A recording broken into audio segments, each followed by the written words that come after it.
how long do you give the runway on kind of like dumb questions and maybe unqualified interviews, and like, is that not like this is? But. No. These are very smart questions.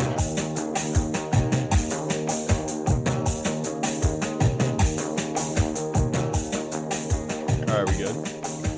All right, you Max. guys are. What up, twin? Okay, so just to start things off, I do have a question that's kind of been eating at me.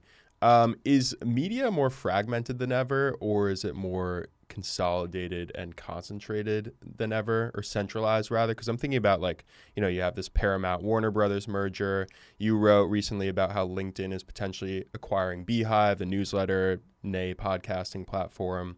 Meta kind of escaped this antitrust lawsuit, and creators are being subsumed into establishment media outlets. So, like, what the hell is going on here? I think, yeah, at the corporate level, there is definitely a good amount of consolidation happening. And I think that there is a desire among people in the media and entertainment business for, you know, roll-ups and consolidation. I think there's also a desire among consumers to not kind of have their stuff everywhere, right? Have their, oh, which login do I have for what? And, oh, have you subscribed to this thing? You know, no, I can't do that. Even though I want to read it because I'm already paying for 30 other things, or I'm paying for 3 other things. And that feels like enough if you're like a normal, well-adjusted person. So I think that there's a desire for that to happen, obviously, but also on the flip side, we are being still pushed in by like our algorithms further into niches. And so I think that while there's a business desire, and while there is a desire on the kind of consumer side for us to actually be more consolidated, I think we're still, because of the amazing power of recommendation algorithms, living in our self-contained bubbles of niche. It's kind of like, it's contradictory, but I feel like that's kind of where we're at. Yeah. And if you don't have LastPass, you're fucked. You gotta remember all of your passwords. So yeah, exactly. Unless it's 1, 2, 3, 4, 5, 6, 7, 8, 9. Yeah. Every single one. Yeah. Not that mine are, but do you guys use like the smart password that Google recommends that you're supposedly like, then you never have to reset your password, but then every time I do that, I have to reset it? Do you guys use that? Do you know what I'm talking about? I know it. Oh, you mean the one that is like, Cyrillic? Yeah, the one there, it's like, establish a strong password and never have to worry about it again. And then I say yes to it, and then I like immediately it doesn't remember what my password is, and I have to reset it anyway. Yeah. No, I think we're enterprise subscribers here at Day One Agency, or the Side Projects podcast, rather, of LastPass, which is a safe and secure password keeper. Yeah. So I would recommend it, and we're open for ad buys as well. But I think the reason I kind of asked that question to start off with is because we talk about a lot how kind of like trust has been shifting towards individuals, towards creators, towards untraditional media. And I think maybe we'll get to kind of like CNN's podcast endeavor as kind of an attempt at least looking like that.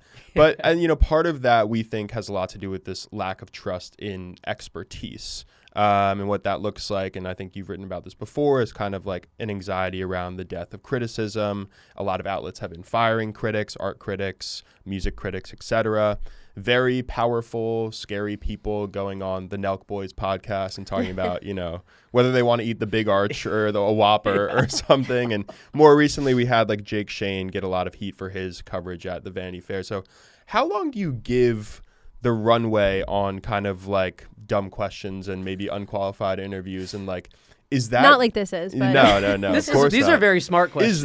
Is that just kind of like elite hand wringing? Do people care, or do you see kind of a shift back towards expertise potentially? I think that there is obviously a desire for high quality, good interview shows. That's why shows like this exist. Of course. And you have on, very thoughtful guests. But I do think that while the general public, I don't think really cares about having like the highest quality, best, question, like, the most cerebral question from, the headiest like Ezra Klein show episode. I think that there is obviously a limit to the kind of dumb stunt interview or like the kind of know nothing interview questioner. I think the Jake Shane example was amazing, and it was amazing to see the people on the red carpet kind of actually show, I think, why show a little bit the difference between movie stardom and like true celebrity versus kind of this unearned podcast celebrity. Like they kind of pushed back the people on the celebrities on the red carpet were kind of like, who was it who was joking like, how did you get this job? I think it was Kris Jenner. It was, yeah, but like actually those are people who have, regardless of what you think of the quality of, Kris Jenner's body of work over the years, I think at the very least they established unique reality show and celebrity, brands and concepts that have lasted for a really long time, and clearly they're smarter than some people give them credit for. And I think that so while I think that the public definitely obviously has a tolerance for kind of a more loose questioning format and doesn't necessarily need every interviewer to be Seymour Hersh. Yeah, exactly. Yeah. I do think obviously there's a limit, and people don't want to waste their time with true they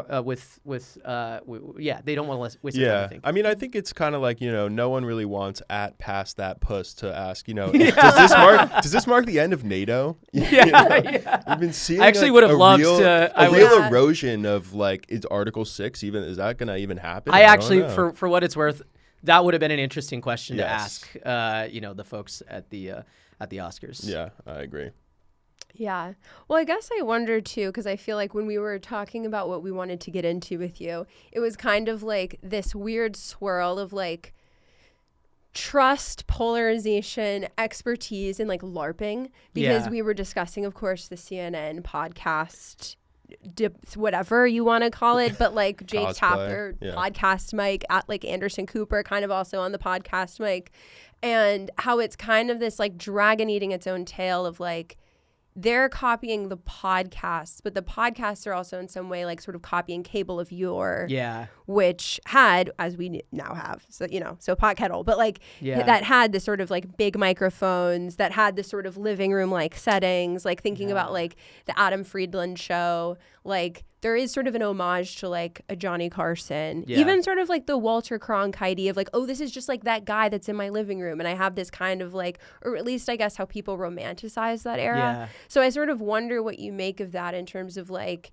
because I don't know if it's nostalgia that's necessarily driving that, or if it's also a way of saying that like, yeah, even though I maybe not like qualified or an expert, I'm sort of like taking on this format that like kind of imbues a little bit of that. Yeah. But it's kind of funny to watch happen. It is really funny, obviously. Yeah. To see, Anderson Cooper, no tie with the sleeves rolled up and the big like old fashioned like shiny 1950s microphone prop. Obviously, it's amusing. And it's also, of course, funny to see people on YouTube and whatnot try to literally recreate cable news. That's like what Piers Morgan and Don Lemon are doing. Obviously, they're former TV people. Megyn Kelly's show. All these shows are literally just cable news shows that they've put onto YouTube and have been kind of successful. I do think we have reached a kind of like in some ways a kind of convergence where the quality of podcasting has risen significantly, and obviously the rise of video podcasts has made it so that podcasts are now more like what television used to be, either daytime television, if it's kind of a more entertainment lifestyle-y podcast, or news essentially. If you're kind of a broadcast news, if you're a news podcast, I do think that is. I think that's amusing, and I think for the cable, when it comes to Jake Tapper and Anderson Cooper and these kind of stunts that they're doing, I think that's much more like a last gasp of desperation. That feels to me less like that's sort of like Divorced Dad. It's kind of thing. Like, it feels like the ending of Tar almost. Yes. Like, oh God. No. No.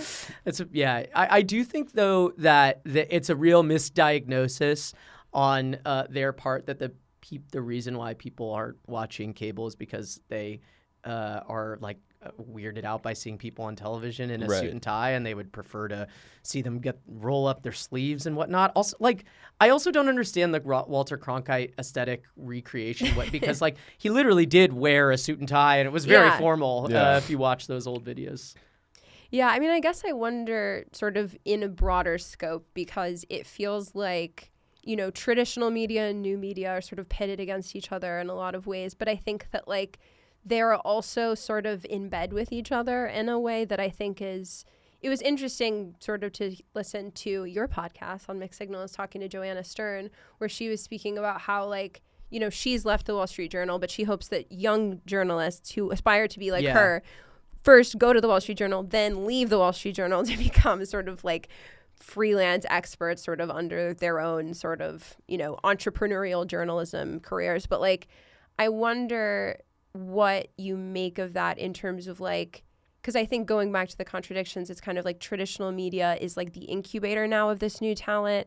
And then the goal is to be in traditional media, then to leave that and then be in new media, and then eventually become Anderson Cooper, and then you yourself are copying whatever new media is happening in like 2035. You know what I mean? That it's kind of this, like, what is this new trajectory that you see between like what a career in media looks like? I think I think that there are just foundational properties of quality, good media that are still as true today as, you know, they were kind of 20 or 30 years ago, which is like creating something engaging that feels, you know, honest and, you know, that's kind of thoughtful. And obviously a great place to learn that is working in, you know, more traditional, working in more traditional media, so that it's like, I mean, it is really like making great music. This is terrible. I'm going to sound like sounds like a Oh, go so on. washed. But Anthony no, but it's like you Fantano. learn the principles of music theory so that you can, you know, kind of you know, shred them. I'm Yeah, saying this learn the because I rules know to you're You got to learn the I'm scales. speaking your Yes, language thank because you. I know, Thank you know, I know Yeah. you're It's really important that we speak our audiences. Yeah, and host exactly. language. Yes, you learn the scales, you get the calluses, you kind of know the context, Right, and then 'cause- you're able to, you know, use that in a modular way. Yeah, There you go. exactly. And I think that that's something that's playing out in media right now. You know, I think that it's good to basically, I think about something like, you know, and we always use the same, you know, examples, but like, I think about like Blackbird Spy Plane, right? Like people don't think about people who are reading that because they're interested in like fashion or design or, you know, engaging with it because it's like a cool thing, aren't necessarily thinking like, oh, well, you know, the reason why that's so, they're thinking maybe this is like just like the brilliance of, you know, of Jonah and Aaron, the creators. But I think in big part, it's that like Jonah has like a 20-year career in magazine journalism. And so he understands the principles of like how to create interesting narrative and like make art, you know, make great arguments so that he can layer on a bunch of fun stuff and apply it to you know, a really cool, into cool and interesting topics. And so I think that I do think that there's still a lot of value that, you know, can be gotten from creating kind of media the old-fashioned way, and I think that applies to things like, you know, filmmaking and whatnot. I mean, you see it with the people who are on, you know, X being like, I just used, you know, like I just made an $80 million movie in 5 minutes, and it's like this like the worst thing you've ever seen, but obviously the visuals are admittedly like, you know, sophisticated, but why isn't it good? Well, because they didn't understand, they violated like the 180 rule, you know, the first rule that you learn in film school of like, you know, positioning the camera in such a way that you don't disorient the viewer. So I think that still gives me a little bit of hope for, foundational principles of media. Yeah. Okay, Well, I Joachim guess- Trier ass. No, but I mean, the question I had, and sorry to cut you off, Claire, like, does that mean that there's still kind of like, or do you think that there's still a reverence for like institutions and institutional knowledge? Like, I feel like people always say, and you've written about this and have been in kind of panels on the same topic, that like trust in institutions has like wildly cratered. And I think there is some truth to that, but like, don't you think that there's still kind of like, do you think people vie for having written in the Times or the Journal or whatever, insert, you know, established media organization, or like not really? I think that it's always really funny to me, you know, it was always really funny to me to write about and cover new media organizations and figures and whatnot, people and organizations that built themselves kind of in opposition in some ways to legacy media. I always think it's really interesting when it's time for them to make these big announcements, where they decide to announce their news, because it is very often in the pages of the New York Times. Yeah. And I think it's because of the reality that we all know, which is that there's still to the people who really shape things in our society, there's still a tremendous amount of credibility that certain legacy institutions have. I don't think that necessarily applies across the board, and I don't think that the average guy or person walking down the street necessarily maybe has the same kind of like reverence for media institutions. I mean, we certainly know this because like the polling and data shows us this.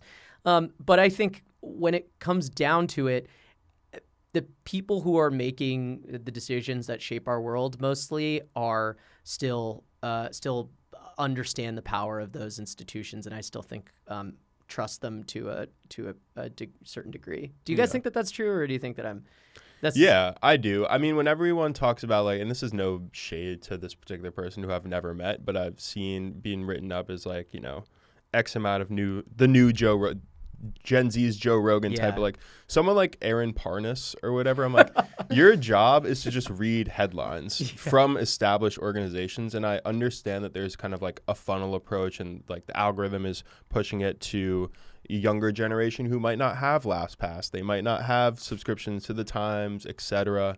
So I get why that's valuable, but I'm like, is media dying? Because it kind of sounds like you guys are in a bit of a symbiotic relationship, and like one wouldn't exist. Well, that's totally right. And I was reminded while you were saying that of like all of the creators for whom like the great West Coast creators and like for whom the status symbol, a great status symbol, is like a write-up in Deadline or Variety or the Hollywood Reporter, like an announcement from one of the Hollywood trades, about one of the projects that they're working on.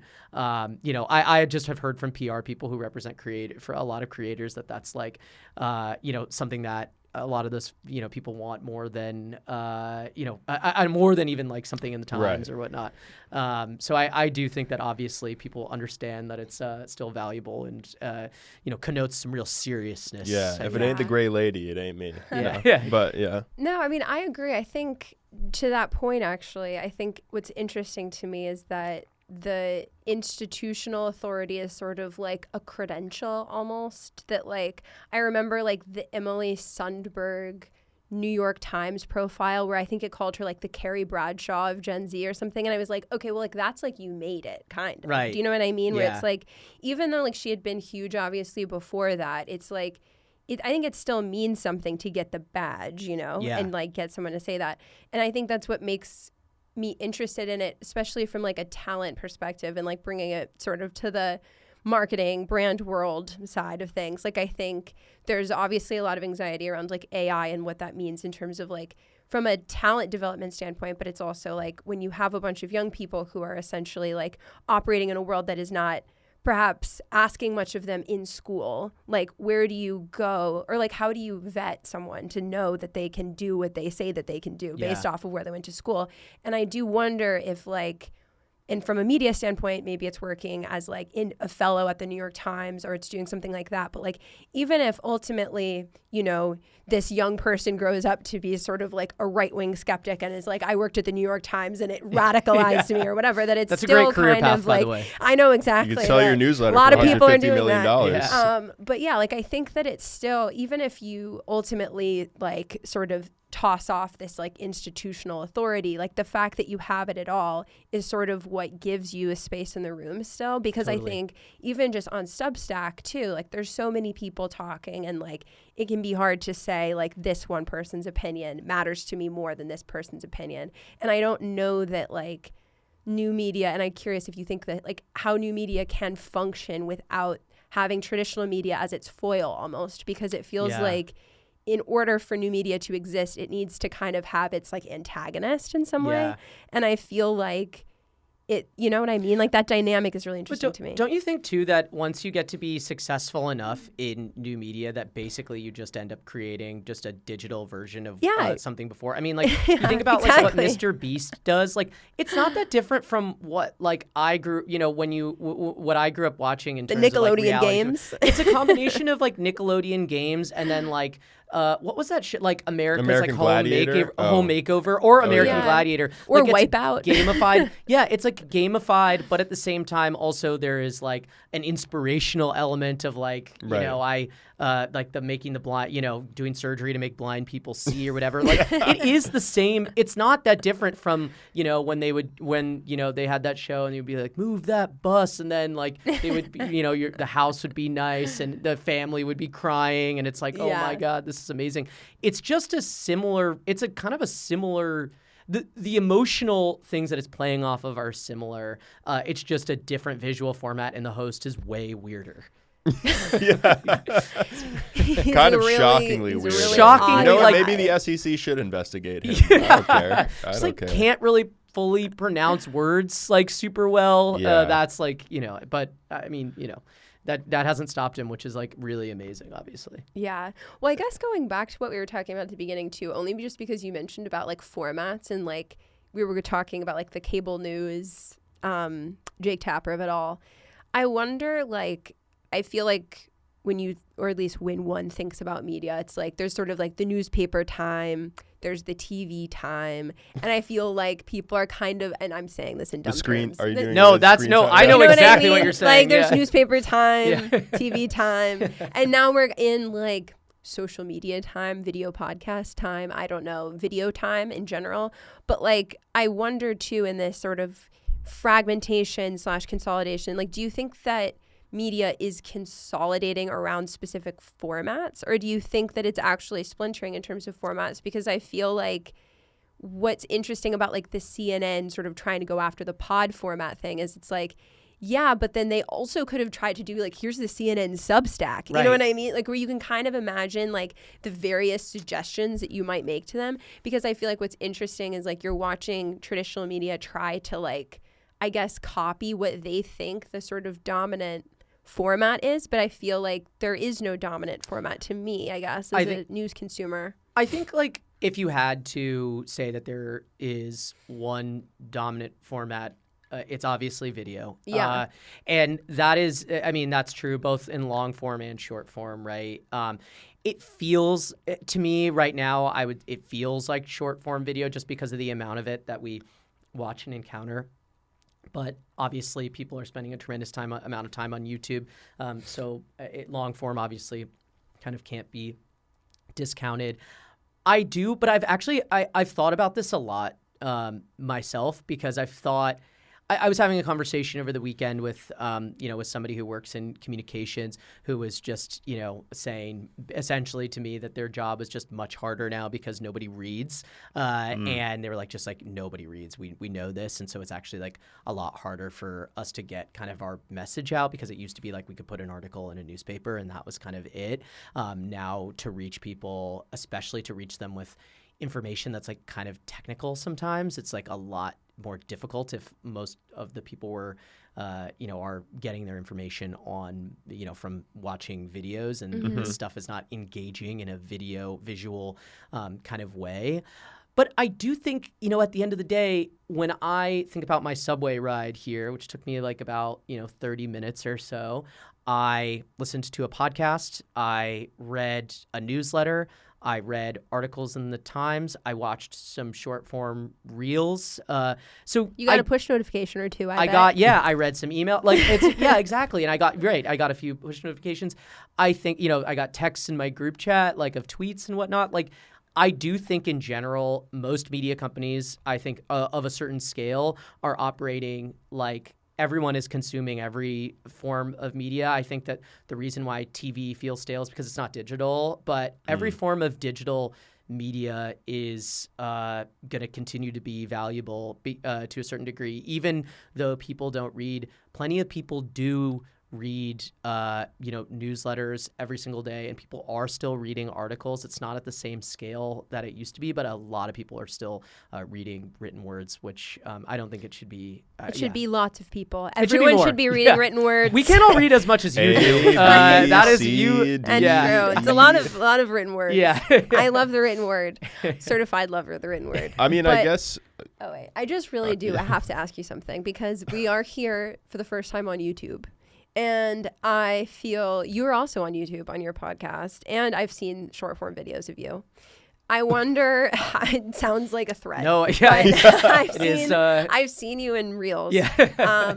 But I wonder for you, how do you sort of think about this pressure to be a video first do you feel that being video first is important to you? And like, because I wonder sometimes as I scroll my New York Times app and I see the vertical format video now in the New York Times app, and it's like a journalist that has a gun pointed at them, and it's like being told to, in a fun, engaging way, relay the news, and it's sort of like you can kind of see them try they're trying. And I feel like you're a natural on camera personality, obviously, but like I feel like that probably wasn't like what you had in mind when you were coming into this career. No, to be clear, I am trying incredibly hard right now. This is very difficult. You bring your glam. I keep like staring into the outside, eyes of all of the phone cameras. I keep just noticing them, but I'm curious how you feel about that because it feels like inescapable now as a journalist. It's definitely true that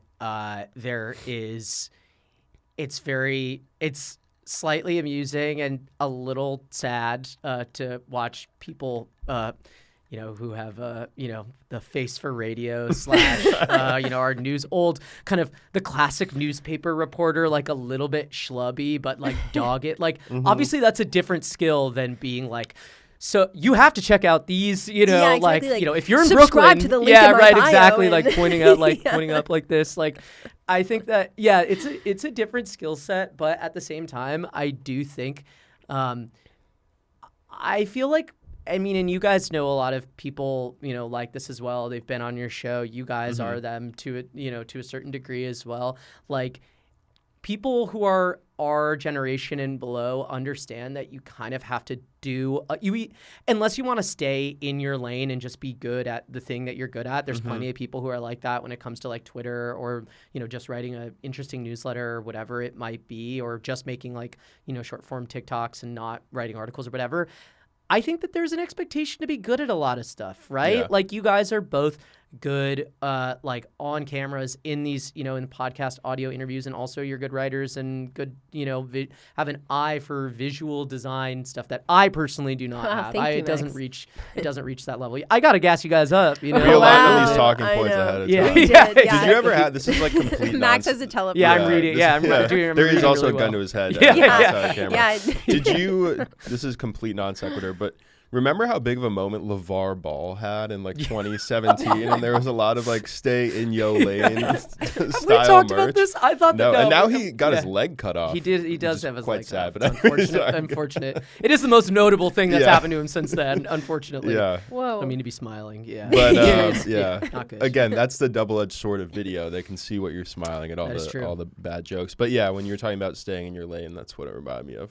I have it to Triple B. No, but I have had to. Yeah, shout out to Big Baller Brand. I have had to think a little bit about to that point though, like being on camera, particularly when I'm doing things that are more serious. I have had to like kind of do my more serious face or not like laugh or smile, because there are tics that one has just in general in life to get people to say more things or whatever, or continue to engage in the conversation that could be weaponized against you in a certain context. Clara's always trying to undermine me, getting me to laugh at. No, I'm not. I'm not trying to undermine him. But I have two thoughts. One of which is, and I cannot stop making eye contact with the iPhones.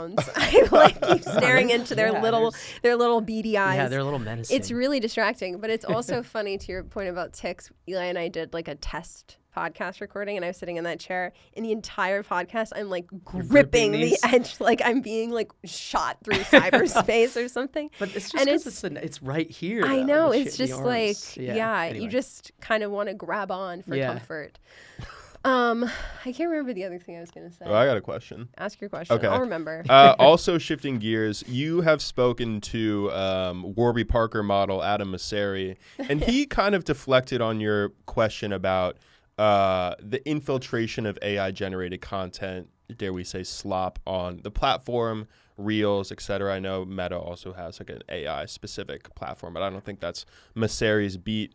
But in the past few weeks, there have been some kind of divergent stories around AI. The first being that OpenAI shuttered Sora, which was kind of its like AI-generated TikTok competitor. It also had a $1 billion deal with Disney that was canceled. And so that, I think, there was some schadenfreude of people being like, see, this shit is bad, and like no one's going to watch this junk. But then at the same time, people were watching like Horny Strawberries on this show called Fruit Love Island. So I'm just curious, like, what do you make of that? And like, do you still see that there's a desire for this content more from like a business standpoint than anything else? Or, yeah, because I know we're friends outside of the pod, and I've shared with you the Shape Store and all this other AI fucking junk. I watch it, but I know it's bad. So like, I don't know. I'm curious your take on this. Having spoken with Mr. Mosseri directly. I was thinking about the on the way over here about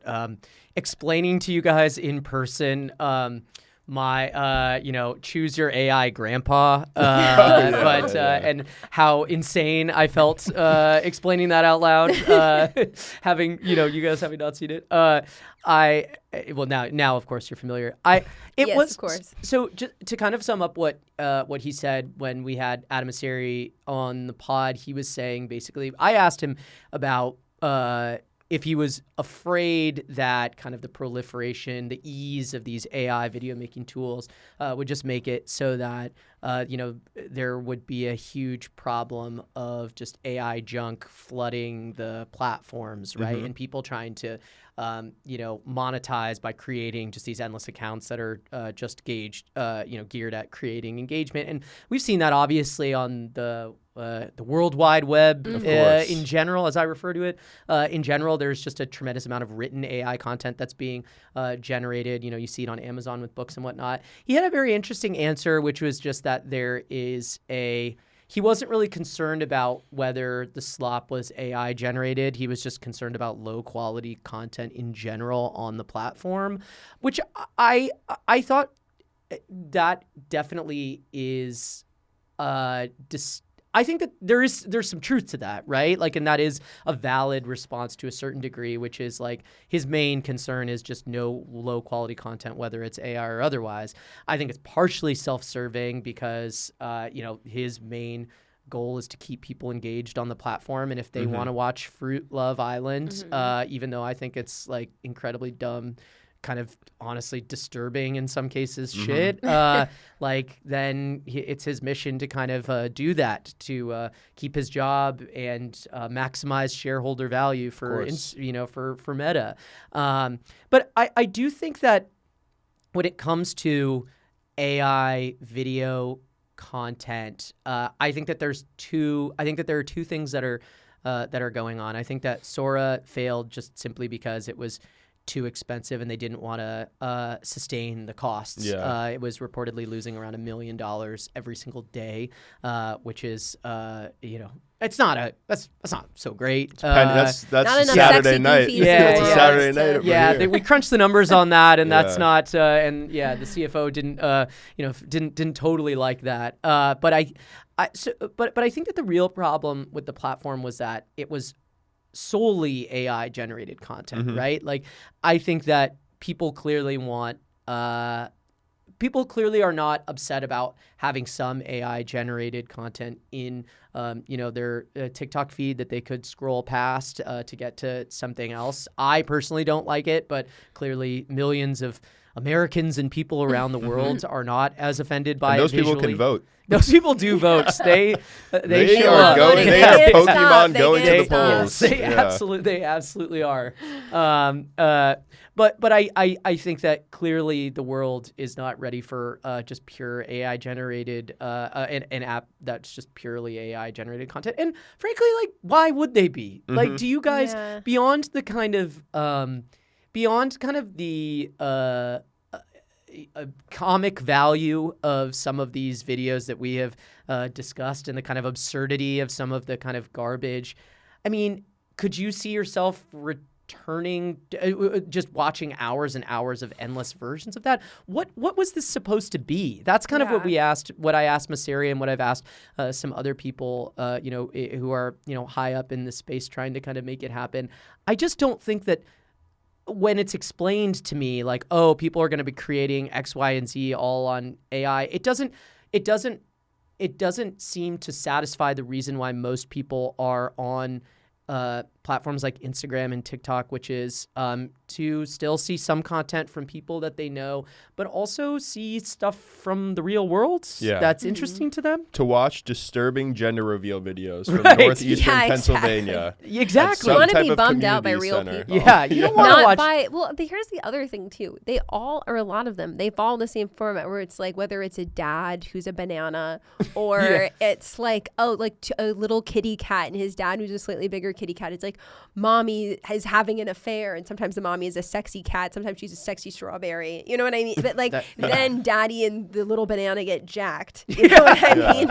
And then like mommy is getting cheated on by her boyfriend who's an onion or is a handsome dog. You know what I mean? And you're kind of just like watching the same thing, and it's like it's funny for like 2 seconds, and then you're like, oh, but like it's just sort of boring at the end. Like I feel like you don't, at least for me, and I don't think that this is unique necessarily, like I don't think it has the sort of like endless scroll quality that real content does on Instagram. And if I was Adam Mosseri, not to give him fucking ideas, but if I was Adam Mosseri, that's what would bother me is like I think that it has kind of like a short shelf life in a lot of ways, that it's not funny. You're not spending 3 hours watching that. No. I can't imagine. Yeah, and I think that that's ultimately why Sora didn't work. I think that people will obviously create AI videos, and they will be more of a part of our lives in ways that we're not necessarily are somewhat shocking. Your description of all of them, which makes sense to me, but if you've never seen these videos, you might just it's going to sound like something happened to me. Right. But I think that I do think that the economics of running that business, Sora, versus how much time people want to spend on it are obviously not are not aligned, because people might want to watch 1 or 2 of those videos. Clearly, they don't want to spend their entire time endlessly scrolling whatever. Watching like Holly Berry, but it's kind of like a sexy berry. That said, Eli and we actually did create a really cool AI image, which maybe we'll flash up. And would love to see. But it's called a blue beret, like a blue beret. I was thinking about, I was trying to riff on green beret. Like a green beret, but it's sort of a blue beret. Okay. It has a balaclava. It has a balaclava. Yeah, I can picture it. Kind of a Rambo. Yeah. Kind of like a Troubles inspired. Troubles inspired. It's a little Troubles. It's a nothing. PRK shout out. Exactly. But it was sort of, it really bummed me out. Eli and I were sitting at a dinner, and I have free ChatGPT. And I put it in, and it was like, oh, you're all out of ChatGPT tokens. But like, you know what? If you buy some tokens, we'll make that tiny blueberry with a beret for you. And I was like, there's so much water is being used. Sorry, there are Shawhead drones circling our exactly. our sorry, data ma'am. center. We'll make that tiny blueberry for you. Stat. All right, final question. If/when you were a tech billionaire, Max, would you buy a media company? And which one? I had to, obviously, I would love to, I'd love to, this is going pretty well. I feel like I'd love to get a piece of side projects. I think that I actually think in general, media companies, with only a few exceptions, are, they get worse when they go from being independent or small to being owned by, a big media company or even a really wealthy individual. I just think like if you're kind of a founder or whatever, and you've hustled to make your thing, and then you've sold it and you've kind of cashed out, like the incentive is kind of gone to a certain degree. Like you don't have to it's just inevitable, right? This Yeah. happens with every company, and this is like one of the risks of of selling a company, of acquiring a company in general, is you worry that the top people at the company are going to get kind of more complacent, knowing that their job is done, which is that they've just made a lot of money. And I think that in particular, when it comes to media, there is a scrappiness that is necessary to kind of keep things interesting. I think like in general, I think that I don't really have that many. I think I would assemble a media company of like the Lakers YouTube show that I watch, and like the 3 menswear newsletters that I like. I would just create the Max Tani Corporation. Max Tani High Corporation. agency. There's literally no rhyme or reason to it, other than it's just stuff that I like, and I actually think that that's really the successful billionaire media mogul way of doing things. It's just like, I'm going to lose the fortune I worked really hard on my favorite, kind of media stuff that I like. I think that's kind of what I would be. Is side projects? Are we? If you want to lose your fortune here, we are more than willing to eat up It's those very dollars. philanthropically minded of you. So thank you. All right. Well, Max, thanks for being our first guest. Appreciate it. Thanks for having me. It was really, really fun, and it's a real honor to be the first person here. We'll have to get Our you a plant. blue beret after. Yeah, exactly. All right.